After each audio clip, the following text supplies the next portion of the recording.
Hi, I'm Colleen Bader. I am so happy to be here today, and I don't know if you can hear around me, but there's this raging tropical storm, and I know we've all had that feeling that we're living within a tropical storm, and my love and my heart goes out to victims of Harvey and Irma and now Maria, and we have just been pummeled. But sometimes it's just not the weather that becomes our tropical storm, and it's our workplace in what we're doing, whether we're entrepreneurs, whether we're part of a big company. I've yet to meet anybody who feels that they don't have enough on their plate. So I want to talk today about 3 things that you can do to eliminate workload. So if you have too much work, these 3 tips are for you. And sometimes they're so simple and we just don't take the time to do them. So here's number 1. Number 1, stop, prioritize, and assess. When you have so much work to do, one of the worst things that you can ever do is just run around and try to do it faster. I have a great story about a young man who was, all of a sudden his productivity had dropped tremendously. And nobody could figure out what it was because he was breaking a sweat. He was working harder and harder and harder than he ever did in his life. But he was producing 40% of what he normally produced on a daily basis.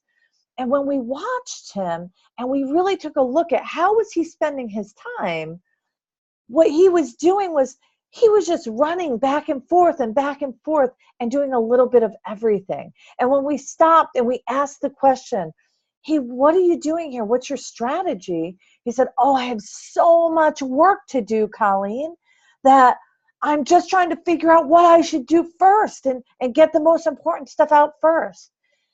When we stopped and said, hey, can you simply just do 1, 2, 3, and 4? Because we know the workload is increased and we don't expect you to do it all.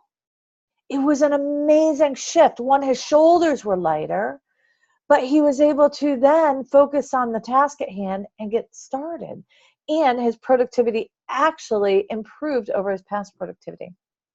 We need to do that for ourselves, right?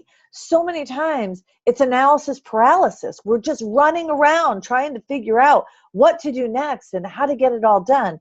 And we don't stop, take out a piece of paper, prioritize everything that you need to do, and then assess. And you're going to find when you go to that assessment thing, there's things that you do every single day that you don't need to. So don't be afraid. If something doesn't generate a result for you, it's time to take it off your list. If there's no value in what you've done or what you're doing, it's time to get rid of it. Don't be afraid to take things off your list that you've always done if they've never reaped any reward. It's a definition of insanity, right? Continue to do the same things the same way you always have and not get a different result. You'll never get a different result. So stop, prioritize, put dates behind everything. This is on my list, but it needs to be done on Friday. This is on my list. It needs to be done Monday. And once you put everything into perspective, you can then assess and put it into your calendar.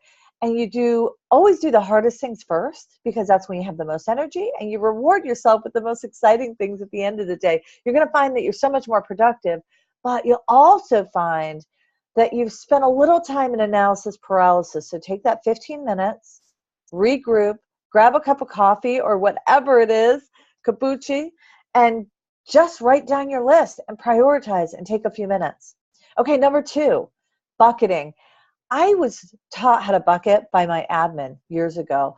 She started taking control of my calendar as I got busier and busier and had more on my plate. And what she did was incredible. I never again did an interview in my office.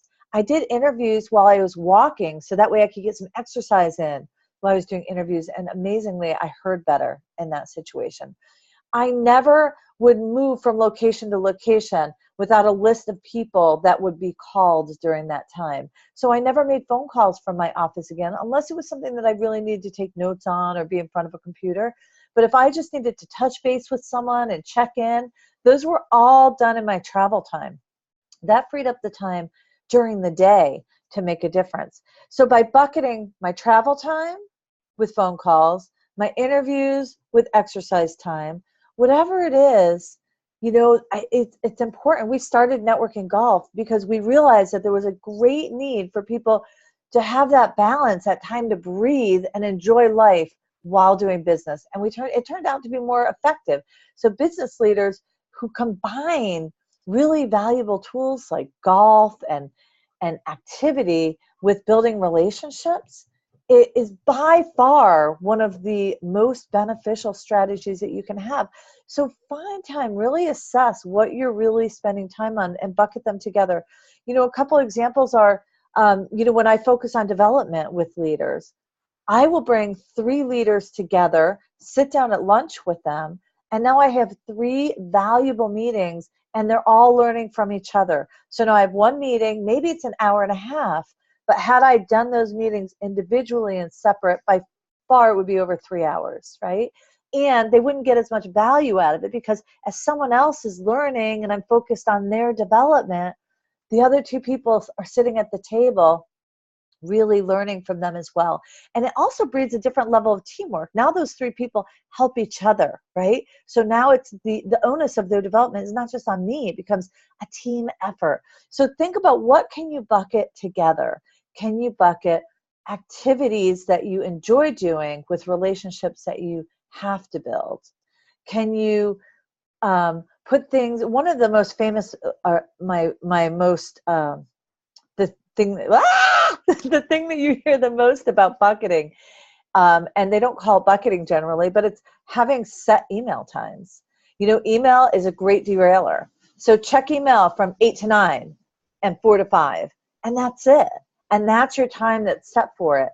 Do things that require office time all together. They may not be all total priority list, but if you have to do it while you're in your office, that's the time to do it. And if you have that list in front of you of, here are the 3 things I need to accomplish while I'm in my office today, you're going to be more effective instead of running back and forth.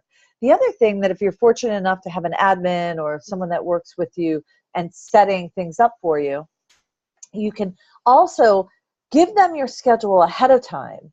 And by them having your priority lists the day before, they can pull together everything you're going to need to accomplish your list. So you're not losing time running back and forth and doing things like that. If you need to go visit a site, have a list of all the things that need to be accomplished while you're at that site. So it's really thinking about, what can you do simultaneously at the same time. And I'll tell you, this admin who did this for me gave me easily back 20 hours of my life every single week. It sounds crazy, but I was working 70 hours a week. And just by her taking control of that and using my downtime a little more effectively, it really changed my world and made life easier, so I get to spend more time with my family. And the last one, I'm sure you've heard this, but I just want to remind you, breathe. The most important thing you can do is feed yourself, your soul. If you do not take that time to make sure that you're healthy, anything on that priority list isn't going to be done as fast or as well or as with a clear head.